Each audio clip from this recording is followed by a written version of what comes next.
Nigel, I think this could possibly be one of the biggest breakthroughs in the Australian solar industry when it comes to accelerating Australia to net zero. When it comes to electrifying Australia, this is groundbreaking. Couldn't agree more. And I'm really excited about it because it's going to save people money. It's going to give them more functionality. Yeah. You sure wouldn't go to a car dealership and buy a car with no speedo, so do not make this mistake when buying a solar system. I'm joined today by solar goats, Nigel Morris and Mark Kavanagh. Gentlemen, welcome to PSC.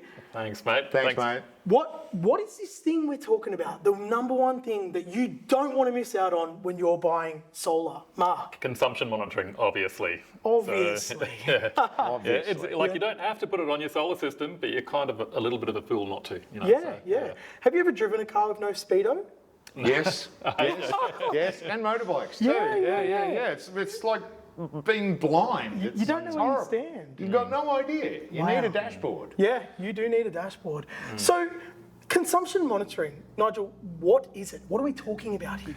What we're talking about is the ability not just to see what's happening with the solar, but also to see how you're using energy. It's the speedo and the rev meter. You need the full dashboard to be able to understand what's going on in that system. Right, yeah, okay. That's a good way to put it. You know, you got your tacho and your speedo. It's your total bearings is what it is. Exactly right. It gives you context for everything that's going on. And of course, the thing we know with solar is that it's not just about how much you're generating, it's about when you're generating, it's about when you're using, it's about when you're buying, when you're exporting, and if you've got a battery, what have you got available to go into that battery? So it paints that whole story for you and makes the invisible visible.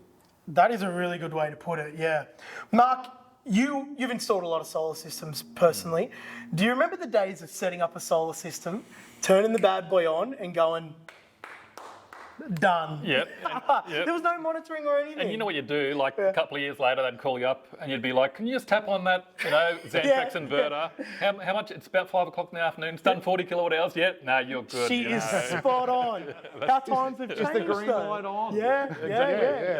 And if not, have you tried resetting it by chance? Yeah, exactly, yeah. But times have changed, right? Yeah. Mark, why have they changed? Why is this so important to us right now? Yeah, well, the first thing that happened is that inverters went online. And so inverters used to be this hardware product and they became a software product. And that's kind of separated the sheep from the goats. But are we the goats or the sheep? You are. I don't know. Yeah.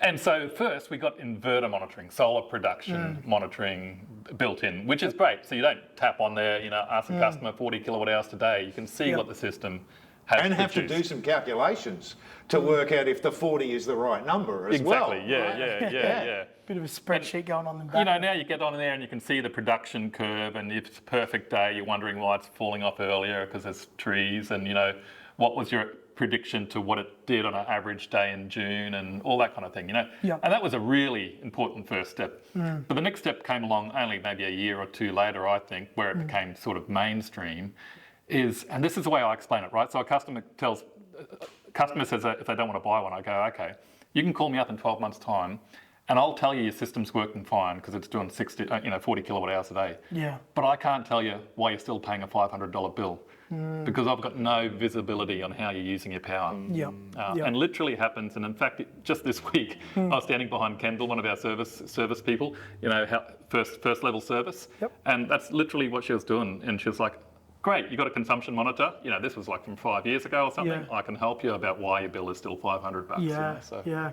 You can even, on that topic, go so deep as to learn what loads are actually on. Like, hey, I can actually see that you bought an EV, and let's try charging it when the PV's out or when we've got excess energy. It's a powerful tool, but what else? I mean, it's a visibility tool, but consumption monitoring, it's getting deeper and deeper. It's not just about visibility over your solar anymore. What about control? What about batteries? I mean, you can't actually have a battery really without consumption monitoring. Nige, what do you think about that? Like, what else is it being used for? Well, you're exactly right. The ability to measure the combination of generation and load then gives you the ability to use that energy smartly, and that can be turn my electric vehicle charger on now, turn my pool pump on now. My favourite example was a buddy of mine who had solar, he had consumption metering, but he wasn't paying attention. He wasn't using it enough. He wasn't using it as well as he could. We upgraded his consumption monitoring, gave him visibility, and his bill went through the roof. And he questioned me about it, and I immediately looked at the app and I said, mate, your pool pump is programmed to come on from early morning and from late afternoon. Why haven't you got it on in the middle of the day? Yeah. And he said, no, that can't be the case. I programmed it, and what we worked out was his pool maintenance guy had come in, changed the timers, and put it to where the pool maintenance guy thought it should be.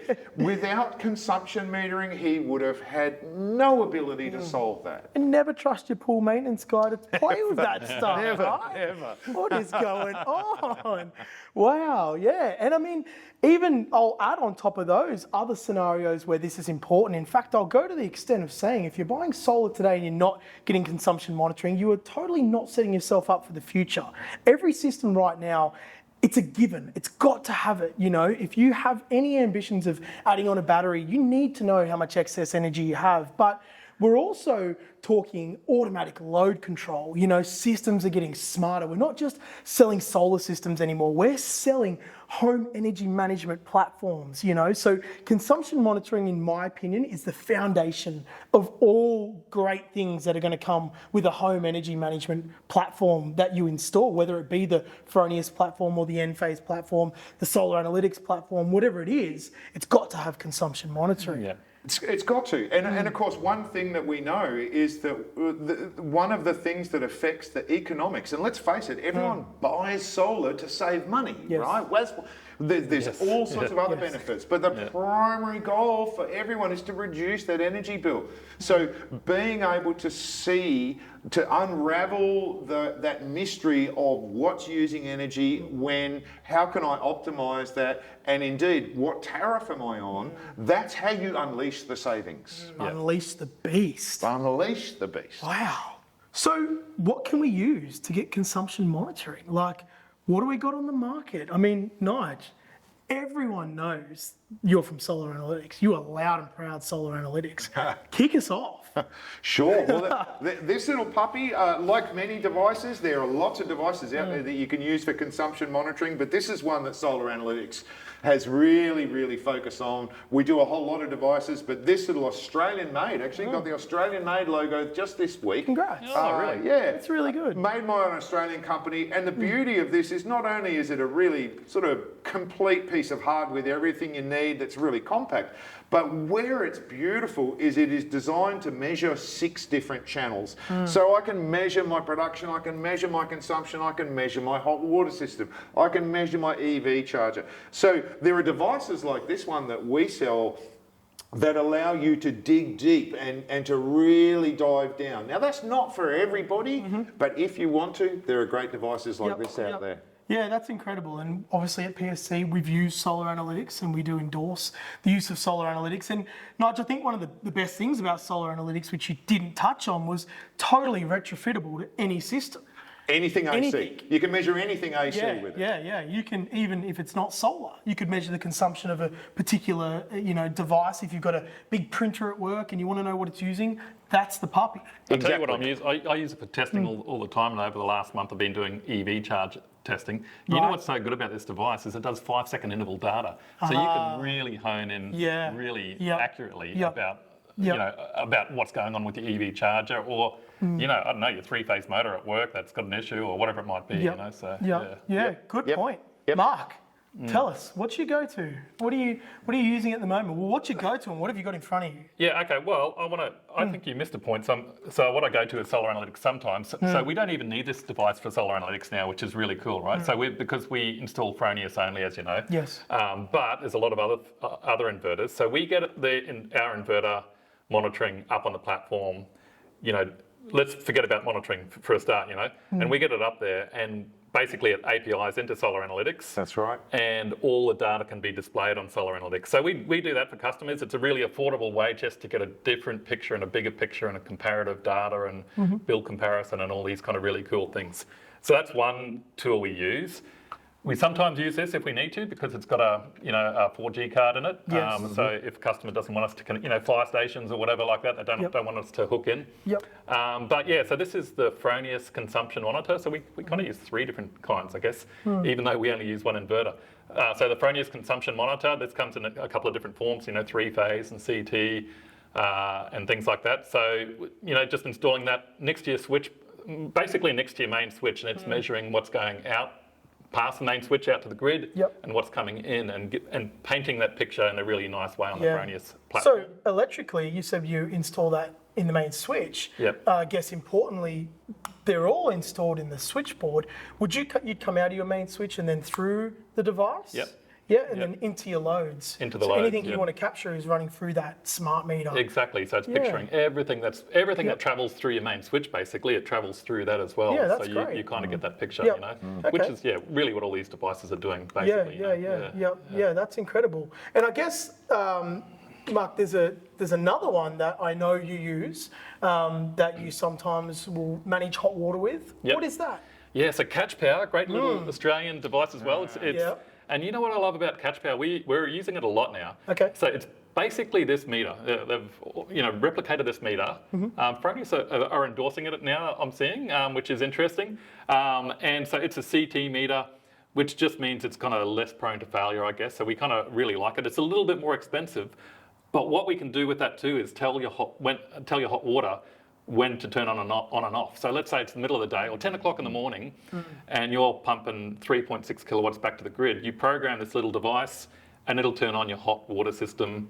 And then a cloud comes over and, within parameters, it'll turn off and then back on again. And if you turn on your oven, the hot water will turn off. So you're only using surplus power to heat up your hot water system. Increasing self-consumption ultimately, which is the goal, right? And you know what's the best about this? And we've had many ways to control hot water, but now there's an app with it that let's say, I don't know, something goes wrong or, it's Christmas and everyone's used up all the hot water because all the family's over or something like that. You just jump onto your app, override it, and turn on your hot water system. No worries, you've got hot water and again. You could heat off mains power. Yeah, you can heat all night if you want to, so you're not locked into what this little device is telling you it wants to do. Yeah. Do you know what I love about that? Our worlds are so complicated. We've got so many things going on. For solar owners, variables all the time, and we're increasingly asking for more control and more sophistication and more variables and all these kinds of things. And our job is to make that super easy and super simple, right? In my home, I've actually got one of these, and I've got 4 of those, and I've got a Catch Power, and I've got a vehicle charger, and I can kind of manage that because I'm a nerd for it. But I wouldn't want to sell that to someone. No. What you want to sell to someone is a simple, elegant solution that wraps it all up, that allows automation to do the work for you. Right? Exactly. Yeah, totally. And the last one, well, not the last one, but in my opinion, probably the last of the bigger brands, I guess, the more predominant consumption monitoring on the market. This is the Enphase Envoy. So the Enphase Envoy is the center of any Enphase system. If you install Enphase microinverters, it can run without the Envoy, but it is necessary, and you'd always set it up with an Envoy. So what I like about the Envoy is the CT setup is quite simple. So we measure production as well as the micros will send back production data and consumption data, of course. Now, with Enphase's latest software update, it's now giving us live data or 5-second data as well. Oh, is that right? Yeah, so you only used to have 15 minutes, but they're rolling it out currently. So if we do have a site that's important, we can actually ring Enphase and say, hey, run this update, give them live monitoring. Cool. But it is slowly being rolled out, 200 or so sites at a time. So one downside to the Envoy that I think is its size. It doesn't need to be that big, and The thing that annoys me a little bit about it is it doesn't actually have a 4G SIM card in it, like a lot of other devices are starting. Like the Powerwall has that, the Solar Analytics device has that, car chargers, Zappy's newest car charger has a SIM card. Does it really? Yeah, I believe the Gen 2, the new version 2, I think has a SIM card now. So yeah, that's one thing that annoys me, but it's a rock solid bit of gear, and it's something that goes on every single one of our sites. And if we can't get an Envoy on a site, because it does have its limitations, we use Solar Analytics.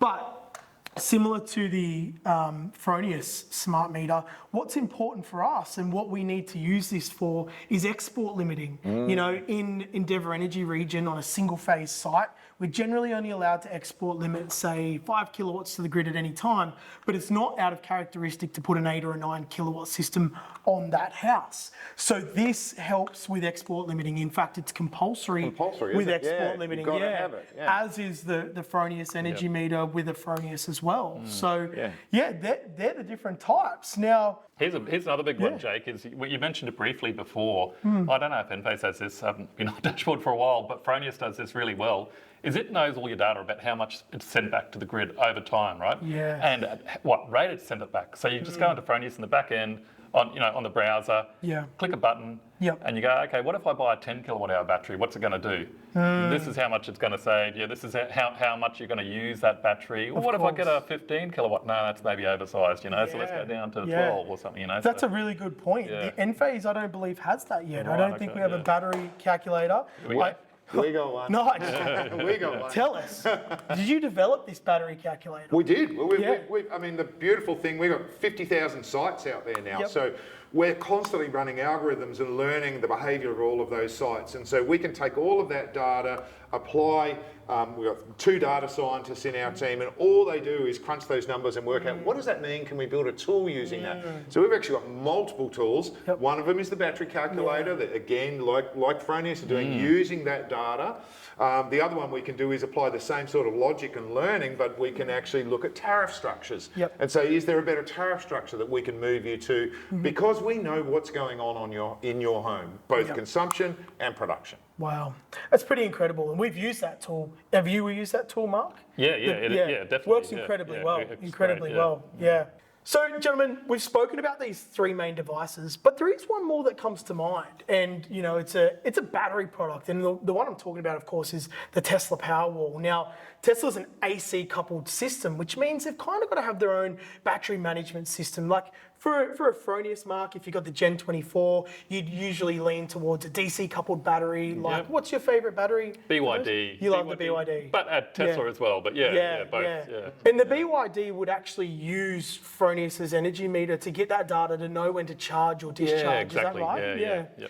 So we've spoken about all these mainstream energy meters, and DC coupled batteries will often use the inverter's energy meter to get the data to know whether to charge or discharge. But there's one other consumption monitoring tool that we haven't yet touched on, and it is one of the most elegant ones on the market, and it's of course the Tesla Powerwall's consumption monitoring.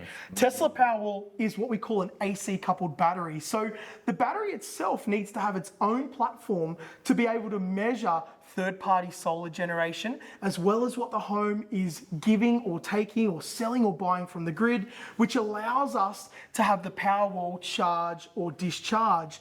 I personally think that the gateway, now what is a gateway, you're thinking? The gateway is actually the brains of the Tesla battery. So the battery is one product, the gateway is another product, which is far smaller, and it tells the Tesla battery when to charge and when to discharge. I personally think, from an electrician point of view and having installed a lot of them, the gateway is one of the most beautifully finished products that I've ever installed. The cable management and the meter inside the gateway, like it's a meter and it's a contactor. So it's kind of got 2 jobs. It'll disconnect the grid if there's a blackout, which none of these other devices are capable of. But it also gives you, I think it's 5-second data. It's very fluidy kind of data. When you're looking at the app, you can truly turn a load on and see it straight away. It's from a user experience, I think that's one of the sharpest consumption monitoring on market. The best apps. And like storm mode and things like that, right? The storm's coming. Yeah. Tell us about storm mode. Yeah, I love that little feature. Like it's, Friday afternoon, a big storm's coming.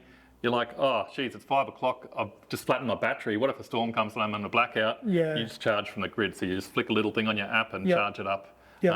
Really nice feature. Or you can set it to discharge or only at peak times, between 4 and 8 o'clock because you're getting charged more for that power or Yep. whatever it might be. So such a really great user interface. The gateway, they've just tried to cover every conceivable situation in the gateway, My haven't goodness, they? didn't they ever? Didn't they ever? Yeah. Right? It's why those Tesla batteries are so incredibly popular, not just with customers, but with installers of course. as well, because that smart brain that they've got there in the gateway allows you to take a battery and suddenly unleash all these amazing functions. Yeah, And what you'd expect from Tesla, basically. you would so, Is it Tesla or is it not? Yeah. Right? And guys, the importance of that and why we spoke about that is because none of it is possible without the art of consumption monitoring. Without consumption monitoring, that battery is dumb. It doesn't work. Doesn't work. It's not possible for it to work without consumption monitoring. Is there anything else we need to touch here while we're talking about consumption monitoring? I'll throw one in because, we're being a software company and we pull data from all sorts of different devices. I'm going to go like this. Whoa. I'm just going to push all of those out of the way. Let's talk about what's coming. Okay, let's do it. Because one of the things, 31 years in solar this year for me, and one of the things that I have always debated is, hang on, there's a meter there in the switchboard in every single home and business in Australia. Why can't we access that data?